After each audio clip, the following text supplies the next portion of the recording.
एक बार की बात है, एक गरीब बकरी चराने वाला रहता था।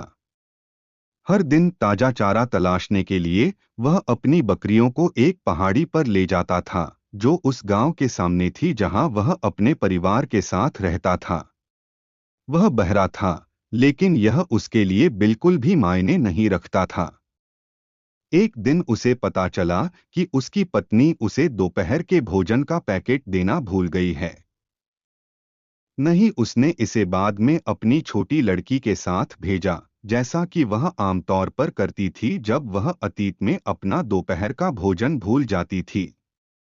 मैं घर जाकर खुद ही इसे ले आऊंगा, आदमी ने कहा। मैं यहाँ सारा दिन बिना कुछ खाए नहीं रह सकता।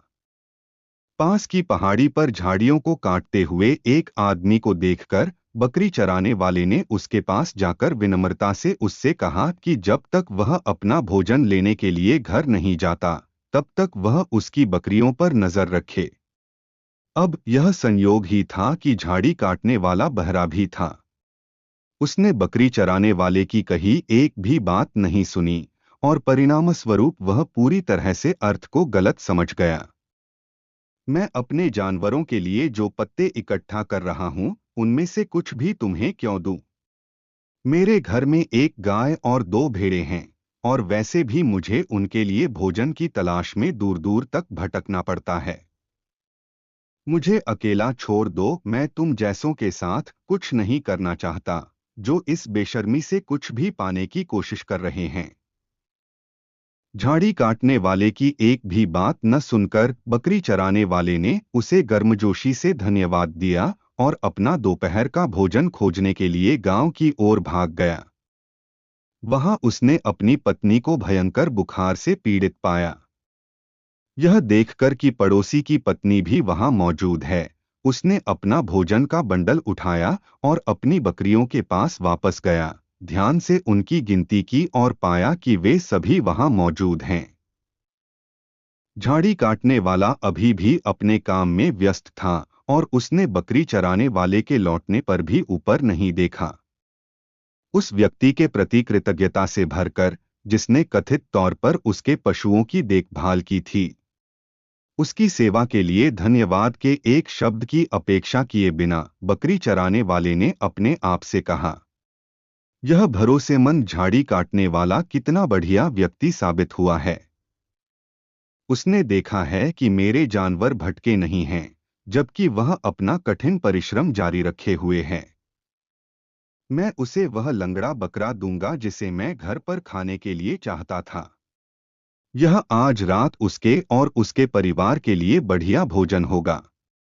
छोटे आकार के बकरे को अपने कंधों पर उठाकर वह पहाड़ी से नीचे उतरा और दौड़ते हुए पुकारता हुआ, भाई, जब मैं बाहर था, तब मेरे झुंड की देखभाल करने के लिए यह उपहार है।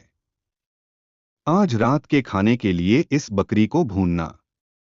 इसका एक पैर लंगड़ा है और मैं इसे खुद लेना चाहता था, लेकिन आपकी दयालुता का मतलब है कि आप इसे पाने के हकदार हैं। लेकिन झाड़ी काटने वाले ने चिल्लाते हुए आदमी और अपने कंधों पर मिमियाती बकरी को देखकर गुस्से से चिल्लाया, नीच बकरी चराने वाले, मैंने कभी नहीं देखा कि तुम्हारे जाने के बाद क्या हुआ, तो मैं तुम्हारे नारकीय जानवर के घायल पैर के लिए कैसे जिम्मेदार हो सकता हूँ? मुझे मेरे काम पर छोड़ दो, नहीं तो मैं तुम्हारे सिर पर कांटों के इस झुंड से वार करूंगा। बकरी चराने वाले को उस आदमी के क्रोधित हाव भाव देखकर आश्चर्य हुआ, लेकिन वह सुन नहीं पाया कि वह क्या कह रहा था। इसलिए उसने एक राहगीर को पुकारा जो एक बढ़िया घोड़े पर सवार था। कृपया महानुभाव, क्या आप मुझे बता सकते हैं कि यह झाड़ी काटने वाला किस बारे में बात कर रहा है? मैं बहरा हूं और समझ नहीं पा रहा हूं कि उसने इतनी नाराजगी के साथ मेरी बकरी का तोहफा क्यों ठुकरा दिया। अब तक बकरी चराने वाला और झाड़ी काटने वाला दोनों ही घुड़सवार पर चिल्ला रहे थे, और वह अपने घोड़े से उतरकर उनकी ओर आया। उन्हें यह नहीं पता था कि वह व्यक्ति एक कुलीन व्यक्ति होने से बहुत दूर एक घोड़ा चोर था, और उसने अभी अभी एक सुंदर घोड़ी चुराई थी। उन्हें यह भी नहीं पता था कि किसी अद्भुत संयोग से वह भी बहुत बहरा था। मैं सब कबूल करता हूँ, वह चिल्लाया, लेकिन तुम्हें कैसे पता चला कि मैंने घोड़ा चुराया था? झाड़ी काटने वाले ने चिल्लाकर कहा, बकरी के लंगड़े होने में मेरा कोई हाथ नहीं है।